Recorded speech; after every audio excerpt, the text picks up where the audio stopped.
Kwa hivyo hii sehemu ya mwisho na ya kutamatisha saratani ya prostate ni kwamba prognosis hutegemea hatua za ugonjwa na Gleason score, na localized disease prognosis huwa ni nzuri, lakini kwa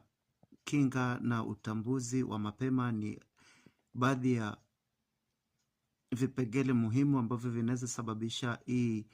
kansa kupungua kwa kasi, na hata elimu ya jamii kuhusu ugonjwa na dalili za mapema. Kwa ufupi, saratani ya prostate ni ugonjwa unaweza kutibika kwa kawaida na kudhibitiwa ikiwa unaangaliwa mapema. Uelewa wa historia, vihatarishi, pathophysiology na utambuzi na matibabu ya kisasa ni muhimu kwa kila daktari, hasa katika mazingira yenye utambuzi wa kuchelewa kama vile bara la Afrika. Kwa hivyo